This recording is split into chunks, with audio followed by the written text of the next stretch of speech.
Daddy. Are you going into that second quarter sequence like, hey, I need to light our own team up, basically saying that to yourself, or is it just because what happened with the Pelicans, that's just what happened? I knew we needed a boost. We were just kind of flat, no energy, kind of letting those guys get wherever they wanted to go. See? Letting those guys get wherever they wanted to go. Oh, hold on, baby. And so I just wanted to get us fired up. And once the foul happened, they started talking. Like, it's a hard foul, but it's not dirty. He didn't jump or anything. I caught him on the floor. I hit him with a shoulder. So once they started talking, then they gave me an in to kind of get us fired up, and I used that, and we got going. Did CJ say anything particular that? Yeah, he started talking about the foul. But I got a lot of respect for CJ. He's a guy who's been good in this league a long time, but you know, that's my type of situation. I enjoy that, so I appreciate it. It's good. Draymond, did you feel like this was? We always ask playoff intensity or playoff level, but did this feel like a playoff game to you? It did, and as it should. You know, there's two teams fighting for positioning. You know, could possibly be in a tiebreaker situation, and you know, you got to take care of home court. We gave one away last game, me in particular, and you know, got to do something to get that back. And so, can't lose two in a row at home, especially at this point in the year, understanding our circumstances. So, it definitely felt like a playoff game, as it should have. You've been known to use tactics to get your team fired up. Is this an example of that? I mean, was this? It was perfect, right? Design? Perfectly executed. How much of that was just the importance of the game, and how much of it was the fact that you guys were most of the first half was just kind of out there, and how much of it was carryover from the last game? We looked dead those first 18 minutes of the game, and then you know, we had to find some energy somewhere, and I knew you know, it just wasn't going to come. You know, especially losing the game like we lost the game last game, like that can carry over, and I felt like it did. So just knew we had to do something to do it fast before the game got out of control. And you know, they hit a couple shots there at the end of the half to increase their lead, but it didn't feel real. Like, yes, it didn't feel real. You know, it felt like, oh, they hit a couple. We turned the ball over a couple times. They hit a couple shots in transition, but right before that, CJ had a wide open layup and he missed it. And B.I. had one of his shots and he missed it. And so you could just feel that, you know, they were out of sorts. Yet we turned the ball over a couple times, gave them stuff in transition, and they boosted their lead. But, you know, coming into the half, I knew we had them right where we needed to have them. And, you know, we came out a minute 16 seconds in on an 8-0 run. And, you know, that was huge, and it turned the game for us. Draymond. Over here, sorry. Draymond, you picked up another tech tonight. Do you think the league will rescind it? And if they don't... What's your thoughts on that? Do you think it should get rescinded? Do I think so? Yeah. Yes, but I agree. But if it doesn't, are you concerned at all about picking up another and facing a suspension before the season ends? No, I've been suspended once. And so it is what it is. I got to play with the same intensity that I play with each. Hold on, baby. I have to play with the same intensity that I try to play with each and every time I step on the court, and can't worry about that. Hold on, shit. Okay, you so beautiful. And for me, you know, if I'm going to change my intensity level, then why be out there? You know, why?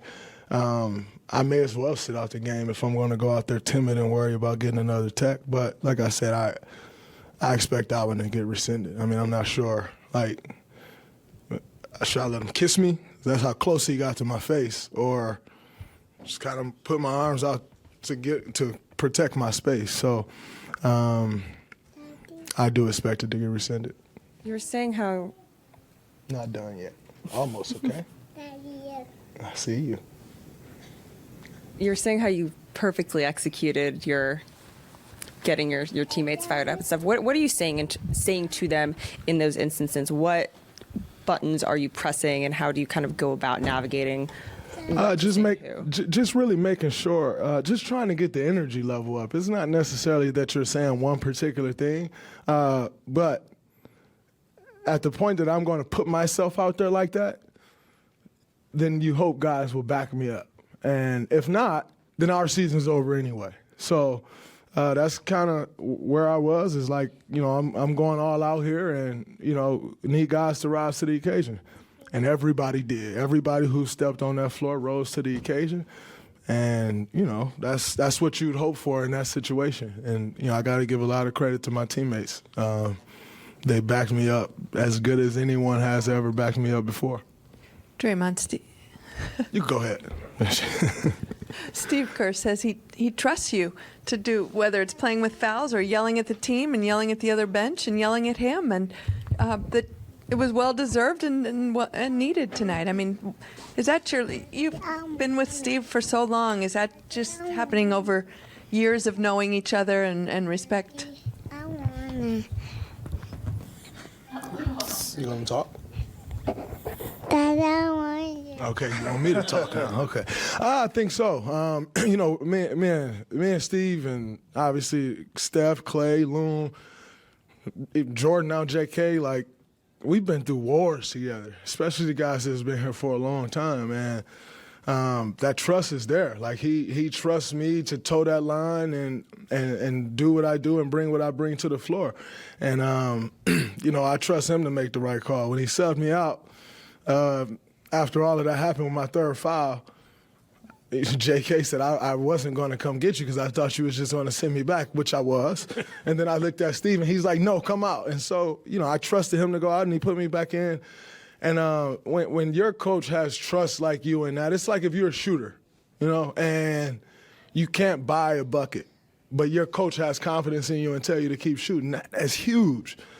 And that's my version of that, where it seems as if everything is going wrong, and yet, he's totally allowing me to be me. He's trusting me with 3 fouls. He's trusting me with 4 fouls with 1 minute and 30 seconds left in the third quarter. And, when he shows that type of trust, I can't break that and, go pick up a dumb foul. Like, you got to make sure that trust stays there. And I thought it was huge for us tonight and a huge part of the reason we won this game. Draymond, how important was Bob Myers' voice on the bench? I think it was after that 5th foul, and kind of what was his message to keep you locked in on this? It was huge. He came down and he was like, listen, all right, you proved your point and you may have been right, but if you stay that way, guys are going to follow you. If you turn it around right now and get back in the huddle, guys will follow that. And it was huge. I got back in the huddle. I challenged our guys, and we went out and boosted the lead even more. So I think, that's when you see, like, y'all don't always get to see Bob's worth, and other than, like, putting a team together. But he's so important to everything that we do. Like, I can't imagine, and I know this league, like, GMs don't keep a pulse of the team like Bob keeps a pulse of this team. And maybe 2 other GMs in the league right there would come down to the bench and say something.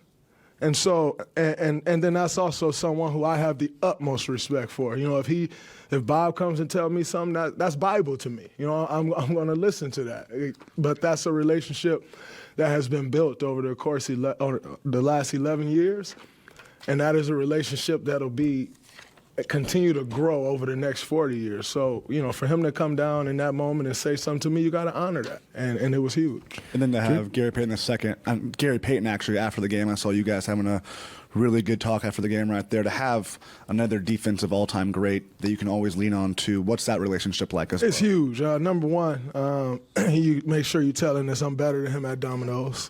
So let's never get that twisted. But no, as you know, man, GP's one of the OGs. He's one of the guys you got the ultimate respect for, and to have him around is always huge. And, when you can get words of advice from a Hall of Famer or from a champion, a guy who's done it year in and year out, knows what it takes, you got to take that advice. And so I'm lucky to have a guy like that in my corner, and knowing that, he's willing to share that game, because it's free game. And not oftentimes are you able to get free games from Hall of Famers. So I cherish that. Draymond, when you're locked in and intense, it's pretty obvious, like it was tonight. When Steph's extra locked in, Do you see something in his eyes, his body language? Because he clearly tonight took it to another level. It's definitely in his eyes. It's his body language. It's the demeanor he carries, and he's not going to be loud about it.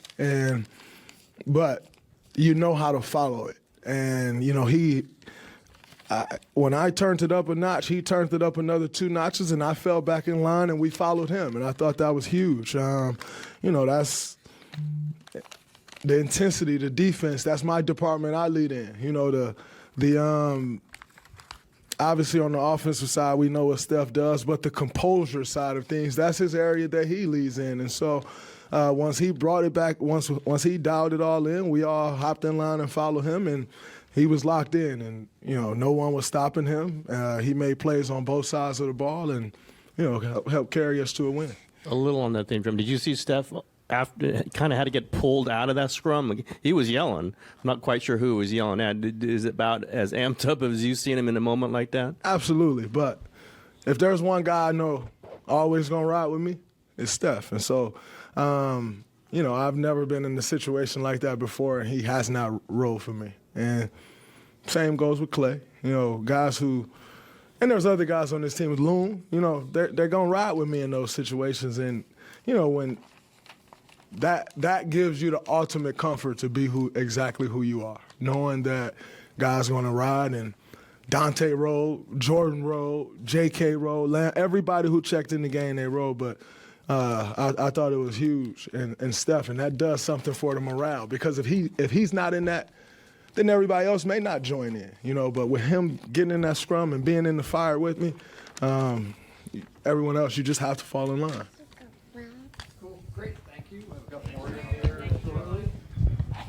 Ooh, girl, your first interview. You ready?